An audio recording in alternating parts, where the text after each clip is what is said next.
यानी कि world health organisation यानी कि विश्व स्वास्थ्य संगठन, ये आज का हमारा टॉपिक है। विश्व स्वास्थ्य संगठन या फिर WHO यानी कि वर्ल्ड हेल्थ ऑर्गेनाइजेशन। ओके, तो आज हम यही पढ़ेंगे कि WHO क्या है। WHO जो है दुनिया की सबसे बड़ी स्वास्थ्य संस्था है। ये महामारी, बीमारी और टीकाकरण को लेकर दुनिया को दिशा निर्देश देती है। तो यही हम जानने का प्रयास करेंगे कि WHO कब बना, कितने देश इसके सदस्य हैं और इसका काम क्या है। यही आज हम जानने का प्रयास करेंगे कि WHO आखिर है क्या। तो WHO जो है, जो यानी कि विश्व स्वास्थ्य संगठन, ये संयुक्त राष्ट्र संघ की एक खास संस्था है जो पूरी दुनिया के लोगों के स्वास्थ्य से जुड़े काम करती है। इसका मकसद है कि दुनिया में कोई भी व्यक्ति बीमारी की वजह से परेशान ना हो और सभी को इलाज और सही जानकारी मिल सके। जब भी दुनिया में कोई बड़ी बीमारी फैलती है, जैसे कोरोना, मंकी पॉक्स, डेंगू या फिर स्वाइन फ्लू, तब हर जगह WHO का नाम सुनाई देता है।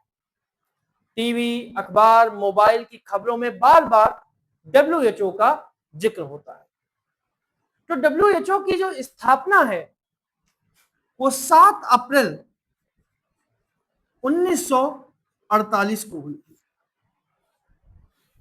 इसी वजह से हर साल 7 अप्रैल को ही विश्व भर में विश्व स्वास्थ्य दिवस मनाया जाता है। WHO का जो मुख्यालय है वो जिनेवा शहर में है, स्विट्जरलैंड के जिनेवा शहर में। वहीं से ये पूरी दुनिया के स्वास्थ्य से जुड़े फैसले और सलाह जारी करता है। वर्तमान में WHO में कुल मिला के 194 देश जो हैं ये इसके सदस्य हैं। लगभग दुनिया का हर देश WHO का सदस्य है। भारत भी WHO का सदस्य है और इसके फैसलों में भाग लेता है। अब आते हैं कि WHO क्या क्या काम करता है। जब कोई बीमारी बहुत तेजी से कई देशों में फैलने लगती है तब WHO उसे महामारी घोषित करता है। इससे सभी देश सतर्क हो जाते हैं और तुरंत कदम उठाते हैं, जैसे अस्पताल तैयार करना, दवाइयों का इंतजाम करना। WHO सिर्फ सलाह ही नहीं देता बल्कि कई तरह से देशों की मदद भी करता है। WHO दुनिया में फैलने वाली बीमारियों पर नजर रखता है। वो किसी भी तरह की नई बीमारी आने के संकेत मिलने पर चेतावनी भी जारी करता है। WHO के कई काम हैं। सबसे पहला काम इसका है महामारी घोषित करना। महामारी घोषित करना, अगर दुनिया में महामारी फैलने के खतरे होते हैं तो इसको घोषित करने का काम WHO का है। दूसरा इसका महत्वपूर्ण काम है टीकाकरण। टीकाकरण करवाना, ठीक है, टीकाकरण को बढ़ावा देना। और तीसरा महत्वपूर्ण कार्य है बच्चों, महिलाओं और बुजुर्ग वर्ग पर खास ध्यान देना,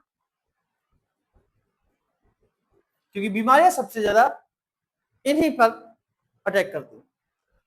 दवाओं और वैक्सीन को लेकर दिशा निर्देश देना भी WHO का ही कार्य है। साफ पानी, साफ हवा, सही खान पान पर सलाह देना, यह भी WHO का कार्य है। गरीब देशों को इलाज और मेडिकल पहुंच उपलब्ध कराना या उनको पहुंचाना, यह भी WHO देखता है।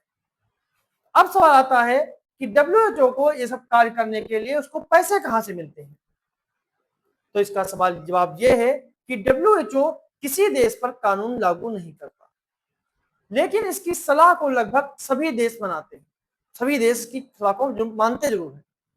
WHO के बताए नियमों से लाखों लोगों की जान बचाई जा चुकी है। कोरोना महामारी के वक्त भी WHO ने बहुत ही महत्वपूर्ण भूमिका निभाई थी। तो सवाल यही है कि WHO को फंडिंग कहां से आती है। दरअसल इसके सदस्य देश जो हैं वो इसके सदस्य देश जो 194 हैं और अंतरराष्ट्रीय संगठन डोनेशन के तौर पर WHO के पास पैसा भेजते हैं और यही WHO की आय का मुख्य स्रोत है। इसकी मदद से ही विश्व स्वास्थ्य संगठन दुनिया भर में लोगों की सेहत का ध्यान रखता है और किसी भी तरह की महामारी का सामना कर पाता है। तो ये था हमारा छोटा टॉपिक, WHO क्या है और यह कैसे कार्य करता है और इसका मुख्य कार्य क्या है।